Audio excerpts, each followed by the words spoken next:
Nous sommes dans la 3e semaine de notre marche vers Pâques, de Carême. Et traditionnellement, l'Évangile nous rapporte Jésus chassant les marchands du temple. Alors tout naturellement, j'intitulerai cette méditation « Dehors ».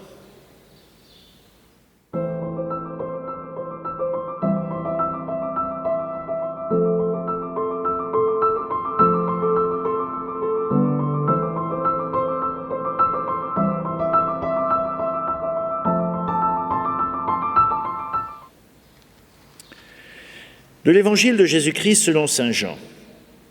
Comme la Pâque juive était proche, Jésus monta à Jérusalem. Dans le temple, il trouva installés les marchands de bœufs, de brebis, de colombes et les changeurs. Il fit un fouet avec des cordes, les chassa tous du temple, ainsi que les brebis, les bœufs, jeta par terre la monnaie des changeurs, renversa leur comptoir et dit aux marchands de colombes « Enlevez ça d'ici ». Cessez de faire de la maison de mon Père une maison de commerce. Ses disciples se rappelèrent qu'il est écrit « L'amour de ta maison fera mon tourment ». Les Juifs l'interpellèrent. « Quel signe peux-tu nous donner pour agir ainsi ?» Jésus leur répondit « Détruisez ce sanctuaire et en 3 jours je le relèverai. » Les Juifs lui répliquèrent « Il a fallu 46 ans. Pour bâtir ce sanctuaire. Et toi, en 3 jours, tu le relèverais ?» Mais il parlait du sanctuaire de son corps. Aussi, quand il se réveilla d'entre les morts, ses disciples se rappelèrent qu'il avait dit cela. Ils crurent à l'Écriture, à la parole que Jésus avait dite. Pendant qu'il était à Jérusalem pour la fête de la Pâque, beaucoup crurent en son nom, à la vue des signes qu'il accomplissait. Jésus, lui, ne se fiait pas à eux, parce qu'il les connaissait tous et n'avait besoin d'aucun témoignage sur l'homme lui-même, en effet, connaissant ce qu'il y a dans l'homme.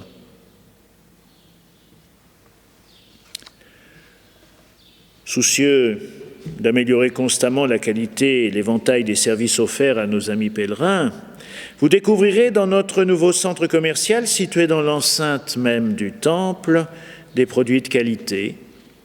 Toutes les gammes hautes de bœufs, de premier choix, nos gammes économiques de brebis homologuées pour les sacrifices, un grand choix de petites colombes pour les bourses plus modestes. Notre espace bancaire vous accueillera dans ces luxueux bureaux de change qui vous permettront d'acquérir les pièces de monnaie authentiques destinées à vos dons en espèces en faveur du trésor du temple. Un problème, mon cher Jésus ? C'est vrai qu'au début, le commerce était à l'extérieur. Normalement, tous ces marchands de bestiaux échangeurs auraient dû se trouver dans la vallée du Cédron, sur les pentes du mont des Oliviers, mais que voulez-vous ? Ils se sont rapprochés. Le chiffre d'affaires est meilleur lorsqu'on rapproche la distribution du consommateur. C'est connu. Puis ils sont là pour rendre service. Il faut bien penser aux personnes à motricité réduite. Où est le problème ? Vous dites, Jésus, que l'argent et le religieux ne font pas bon ménage. Votre colère, la seule de tout le Nouveau Testament, est donc théologique et non économique. Écoutons vos reproches.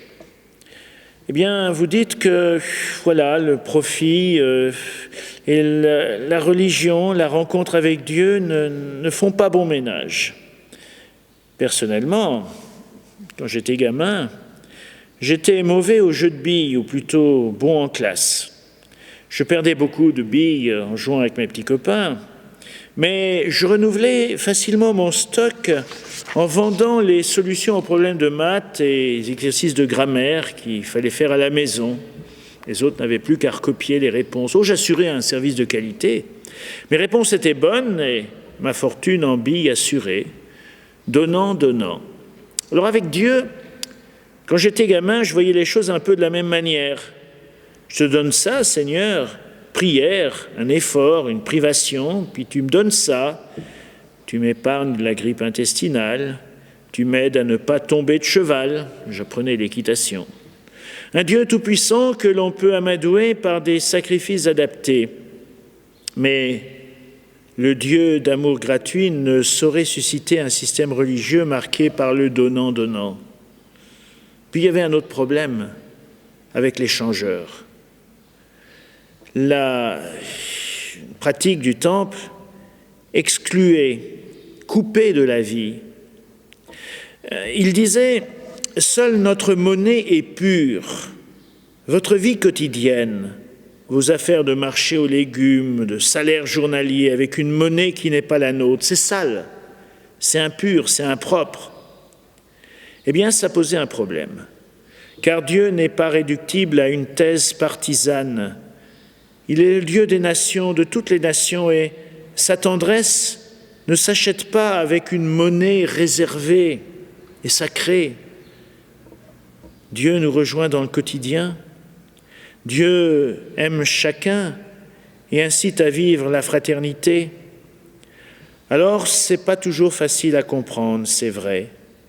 Mais Dieu, il voulait être disponible à chacun, que l'on puisse lui offrir quelque chose avec finalement le quotidien de notre existence. Il existait une fois une dame très religieuse, dévote, parfaitement remplie de l'amour de Dieu. Chaque matin, elle allait à l'église. Chemin faisant, des enfants pauvres l'interpellaient à l'époque, des mendiants l'accostaient, mais elle était tellement absorbée par ses dévotions qu'elle ne les voyait même pas. Or, un beau jour, inhabituellement retardée, elle descend la rue comme d'habitude, parvient à l'église juste à temps pour l'office, pousse la porte, mais n'arrive pas à l'ouvrir. Pousse plus fort, finit par penser que la porte était verrouillée. C'est inhabituel. Bouleversée à la pensée de manquer l'office pour la première fois depuis des années, ne sachant quoi faire, elle lève les yeux et là, juste à portée de vue, elle voit une note épinglée sur la porte. Une main avait écrit soigneusement « Retourne-toi, je suis également là dehors ». D'un certain saint qui s'occupait beaucoup des pauvres des rues, on avait coutume de dire que chaque fois qu'il quittait ses amis pauvres pour aller remplir ses obligations religieuses, il avait coutume de dire « Allez, au revoir Seigneur, je m'en vais à l'église ». Eh bien, dehors, oui, dehors, c'est là aussi que Dieu nous attend. Un Dieu qui ne fait pas de marchandage, mais un Dieu qui nous attend dans le quotidien.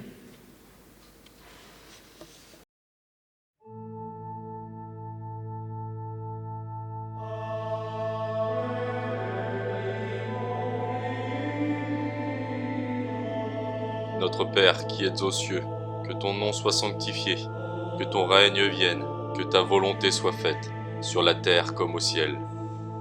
Donne-nous aujourd'hui notre pain de ce jour. Pardonne-nous nos offenses, comme nous pardonnons aussi à ceux qui nous ont offensés. Ne nous laisse pas entrer en tentation, mais délivre-nous du mal. Car c'est à toi qu'appartiennent le règne, la puissance et la gloire, pour les siècles et des siècles. Amen.